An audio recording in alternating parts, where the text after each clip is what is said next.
Hey everyone. Actually, those levels are going good. Alright, sweet. Hey, it's gonna be a quick video today. Gonna talk about screen shake. Seriously, it's gonna be like a super fast vid. I'm still sick. Um, um, I haven't looked into a lot of implementations. I've seen, screen shake I don't like or whatever. But there's a lot of little things that I know some people don't do that I think can be really helpful. And sometimes it's like the subtleties that can really, take something to the next level or define your own style or whatnot. So just take a glance at the code real quick. It's pretty simple thing where we just shake the camera, a random value here. One of the main things though is that when I do a new shake is that I have a fade out, I have a length of time and I have an interval. The fade out basically, so we throw a power of 5 at it, it's going to multiply it by that fade out as we go through it.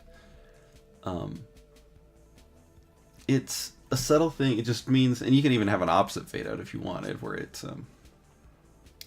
if you have, that would mean, opposite's not the right word, but like greater than 1, basically.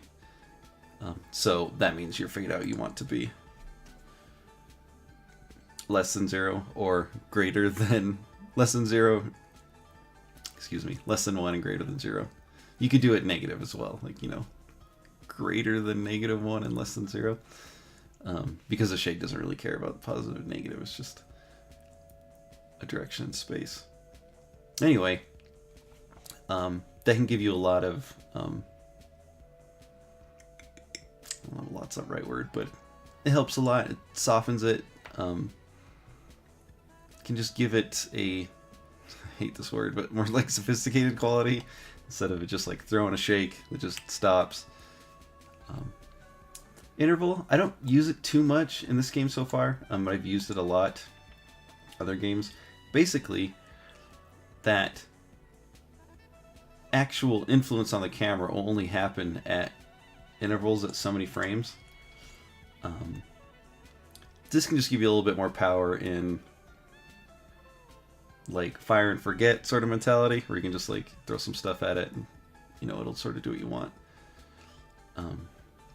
But again, it's another way to have a little bit of style to it, so that way it's, even if you only use it for like 1 frame, where it's like you skip 1 frame of shake,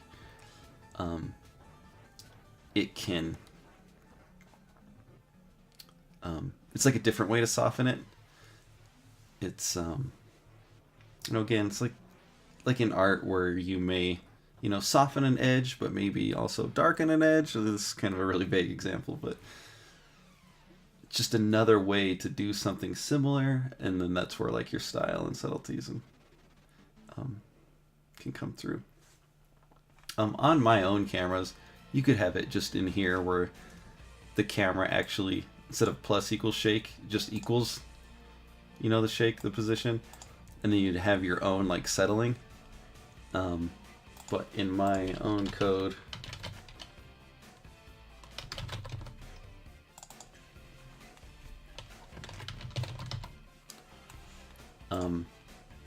my position is settling in like constantly, back down to 0. You could just reset it to 0. I like that it settles, so it's not like so jarring. One of the things I wanted to mention is that like, everyone's like pumped about like juicing your game, which is another term I kind of hate. Juiciness or whatever. The screen shake, it does a lot. Like it's strong, and so I kind of don't use it that much. A consistent, this is going to be braggartly, but a consistent compliment I get is that my games have great game feel. So I hope you'll consider these ideas. Screen shake inherently is at odds with itself because it's like a game feel thing, right? But clarity is another game fill thing, and it can really reduce clarity. So, yeah, I mean, that's basically it. Again, just real short video. Just wanted to show like some of the subtle things that you can do. The code will be in there. You can mess around with yourself. There's not really much to show. The reason I have this separate vector 3 thing here is so that you can just do like a vertical shake. Sometimes that's really nice. Like if you just like, so I hope that wasn't too loud, you know, hit the ground, it'll just do like a vertical shake. Trying to think if there was anything more. You know, in my own work, when I was new to it and like really started throwing like screen shake at stuff, even though it wasn't like too over the top, it made me sick to my stomach, and I'm not necessarily prone to that, you know, motion sickness in games. But that's another reason why I sort of toned it down. But again, it's you know, it's at odds with clarity, even though it can feel really good. But by doing, you know, implementing some of these other ways, instead of just randomly shaking it and having a little bit of control, you can sort of give more power without like just ramping up the power value, you know what I mean? Just making it shake all over the place. Anyway,